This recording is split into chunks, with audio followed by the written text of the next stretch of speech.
ஆப்பிரிக்க நாடான ஜனநாயக காங்கோ குடியரசில் தேவாலயத்தில் புகுந்து கிளர்ச்சியாளர்கள் பயங்கர ஆயுதங்களால் நடத்திய தாக்குதலில் 38 பேர் கொல்லப்பட்டனர்.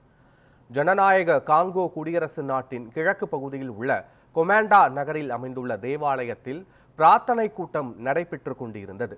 ஆண்கள், பெண்கள் என ஏராளமானோர் திருப்பலியில் பங்கேற்றிருந்தனர். அப்போது துப்பாக்கிகள், கத்திகள் உள்ளிட்ட பயங்கர ஆயுதங்களுடன் தேவாலயத்திற்குள் நுழைந்த ஏடிஎஃப் என்ற அமைப்பை சேர்ந்த கிளர்ச்சியாளர்கள் கண்மூடித்தனமாக துப்பாக்கிச் சூடு நடத்தினர். இந்த கொடூர தாக்குதலில் பிரார்த்தனையில் ஈடுபட்டிருந்த 38 பேர் துப்பாக்கி தோட்டாக்களில் பாய்ந்து சுருண்டு விழுந்து உயிரிழந்தனர். பல வீடுகள் மற்றும் கடைகளையும் கிளர்ச்சியாளர்கள் தீ வைத்து கொளுத்தினர். கிளர்ச்சியாளர்கள் தாக்குதலை தொடர்ந்து பலரை காணவில்லை என்பதால் உயிரிழப்புகள் மேலும் அதிகரிக்கும் என்று அஞ்சப்படுகிறது.